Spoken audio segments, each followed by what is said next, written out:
Metropolis is a silent German science fiction epic released in 1927. It tells the story of Freder, the son of the wealthy businessman who runs a futuristic city, as he becomes moved by the plight of the workers. It is impressive for its technical grandiosity, featuring enormous fanciful sets and dazzling special effects. Narratively, the movie weaves together religious, political, and sexual threads of ideology. Ultimately, I believe the soul of what makes this movie interesting is its idea that the technological advancements of the impending millennium will be the manifestation of the Christian apocalypse. The movie has been criticized for its vague politics, positioning Freder's father as the head of the city, the worker as the hands, and Freder himself as the heart that must mediate between them in order for the city to be saved. In this structure, hierarchy is preserved.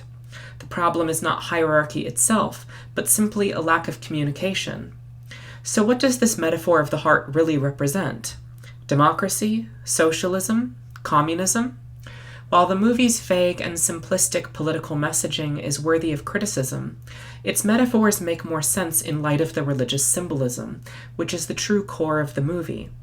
First, when Freder is in the Garden of Pleasures, his existence is like the utopian state of innocence described in the biblical story of the Garden of Eden at the beginning of history.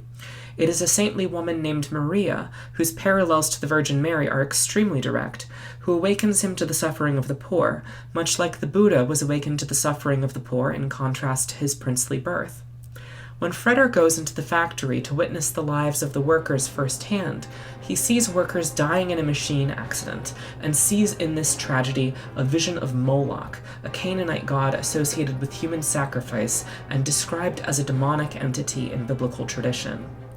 When Freder reunites with Maria, she is preaching in an underground chapel filled with crosses and candles, much like how we might imagine underground meetings of the early church, and yet the sermon she preaches is a story of the Tower of Babel, which is noticeably different from the story in the Bible. In Maria's story, the tower's builders built the tower not to defy God, but to worship him, and the tower's construction failed not because of their pride, but because of their failure to communicate with the workers. The entire scene, as a secret meeting containing heretical interpretations of religious myths, calls to mind the heretical movement Gnosticism and its influence on Christian esotericism. In Metropolis, theologies which would be strange before now resonate with more people because they are better at explaining the realities of this more technologically advanced society. A female preacher would have been taboo for much of Christian history, but in the dark future world of Metropolis, her feminine wisdom is able to shine more brightly than it could elsewhere. Finally, halfway through the movie, Freder visits a cathedral where he hears a reading from the apocalyptic Book of Revelation, warning of the Whore of Babylon, a dark goddess who will be worshipped in the end times. Soon afterwards, the mad scientist Rotwang creates a female robot who essentially becomes the Whore of Babylon incarnate. Furthermore, by becoming the mediator between the classes of the city, Freder fulfills a Messianic prophecy, turning him into a Christ parallel as well. We should know that this hope that technological progress will fulfill esoteric visions of Christian utopia is very much in line with the tradition of 19th century German idealist philosophy. But Metropolis can only vaguely imagine how this utopia will come about, and the failures of its political imagination are best understood through the failures of its religious imagination.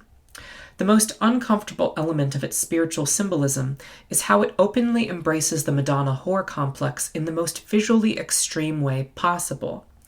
This psychological complex describes the way in which society easily tends to categorize women as either virgins to be idolized or whores to be demonized. In Metropolis, the two women are a saintly preacher named Maria and the literal robot whore of Babylon. Here, Babylon's creation happens beneath an inverted pentagram, a symbol of earth triumphing over heaven. It is also worth noting that the robot is referred to as the man-machine, when in its original neutral state. Men are the neutral gender, and in becoming a woman, the robot receives a gender. In Metropolis, the whore of Babylon is canonically a transgender woman. Her gender operation is a demonic ritual. She moves as if possessed by lustful men's fantasies of women. She ends the world not just by fusing man and machine, but also by fusing man and woman. And like the so-called witches of old, she is burned at the stake. The whore is sacrificed to preserve the Madonna, and thus the world is preserved. But we remain haunted by her power, a power of pleasure which is untapped and repressed in the Madonna. In a movie where head and hands, rich and poor, man and woman, and man and machine are reconciled, the Madonna and the whore are not allowed to be reconciled. Metropolis is a vital movie for understanding the fears and desires of our time. But fear and desire are often more closely linked than we expect. The machines we build to create heaven on earth also unleash our inner demons. The eternal paradise of Christian mythology is only gained after the worst monsters take over the world.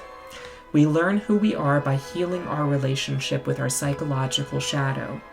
And so, to solve the problem of this movie's vague and incomplete desires, perhaps we would do best to search within the beautiful apocalypse of the queer feminine power it fears.